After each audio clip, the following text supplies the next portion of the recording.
Push that rock with some math. Let's graph this function here. Well, we see we're adding something to the x, and we also have a coefficient in front of the x because of this negative. So this is we don't really have a frequency number, but we do have reflection, and then we have something added, so we have horizontal, and it's inside, so we have horizontal shift. Let's turn it around and make it look kind of more like what we're used to. So we're going to make it negative x plus pi halves. Now, we see that we need to unmask what the shift is, because as long as there is coefficient in front of x, the actual shift is hidden. So we're going to unmask it by factoring out this negative 1. So we're going to factor out a negative 1, and that's going to give me x minus pi halves, because, of course, a negative times x gives me negative x, and a negative times a negative pi halves gives me positive pi halves. And now this one, I think we could graph this, but it's really tricky with this horizontal flipping and horizontal dilating. So I'm going to rely on the odd identity. Remember the odd identity? It says that sine of negative theta is the same thing as negative sine of positive theta. This is the odd identity right here. Odd identity. Okay, well, our theta is this binomial. So we have a sine of negative theta, so I can just take the negative and put it on the outside. So that's what I'm going to do. By odd identity, I'm going to go negative sine of my theta. And what's my theta? Well, it's that binomial. So there we go. So that is nice. So now I just have a flip up and down and a shift, and it doesn't really matter about the order that I do that in. It'll work either way. So we're ready to graph it. So we're graphing y equals sine of pi halves minus x, but we see that that's the same thing as negative sine of x minus pi halves. Okay, so my normal sine wave, I need increments here. Well, we need halves, so let's go by halves.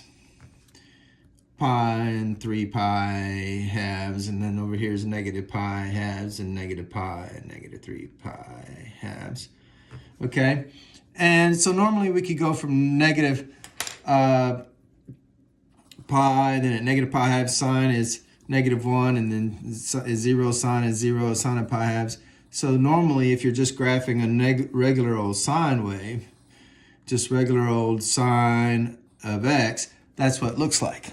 Okay, and maybe you can see that faint pencil mark, but we're going to reflect it. If I reflect it, then it looks like this. This point reflects up here, and this point reflects down here. So it kind of turns my sine wave upside down. It flips it, it reflects it over the x-axis. It creates a mirror image on the other side of the x-axis. Now I want to get rid of this original graph, because it's only going to confuse me when I'm trying to graph the next stage. So that original graph was a sine wave, but I have now reflected it. So this black graph is y equals negative sine of x. Well, I've taken care of the negative, so what do I need to do next? I need to shift everything pi halves units to the right. Okay. Well, pi halves is 1 tick mark on this scale, so I'm going to go 1 tick mark that way, and 1 tick mark this way, and 1 tick mark this way, and 1 tick mark this way, and 1 tick mark this way. And here's my sine wave. And of course it repeats, so dash, dash, dash over here, and I dash, dash, dash. But wait a minute, this is interesting. Let's extend this graph just a bit. Let's extend it a little bit. This is kind of interesting. Do you see what I'm seeing? See, the 3 pi halves, 4 pi halves would be 2 pi. So what comes after this negative 1? You go to 0, and then from 0 you go back up to 1, right? If on this scale. So at 2 pi, if I put 2 pi in for x, and I subtract pi halves from them, I'm at 3 pi halves, and I get sine of 3 pi halves is negative 1, but a negative of negative 1 is a positive 1. So I get a positive 1 up here. That's what was coming next. Wait, what is this graph? What is this graph right here? That's right. It's just cosine. Wow, that's weird. If you reflect sine over the y-axis and shift to the right pi halves, you get cosine. Yeah, they look so similar, that's actually not that surprising.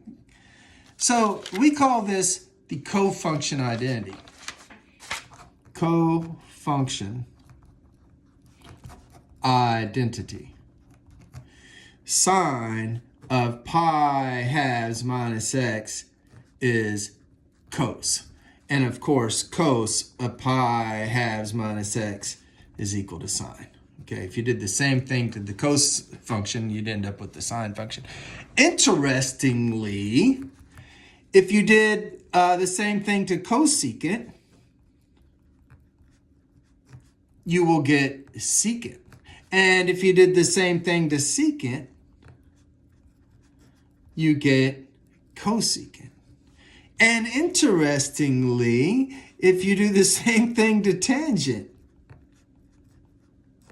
you get cotangent. And if you do the same thing to cotangent, you get tangent. So all of the graphs that sort of look the same have these cofunction identities. So tangent looks like it's reciprocal cotangent, you know, but it looks like the S is turned a different way. And secant and cosecant are both those reciprocal functions that have those U shapes and the asymptotes. And so they look similar. And then the two sinusoidal waves look similar. And every time, if you reflect over the x-axis and shift to the right or left, in this case, depending on how you manipulate it. But anyway, if you have pi halves minus x, you end up with the other one. That's the cofunction identities. There's 6 of them. Math made simple. Simpson Math.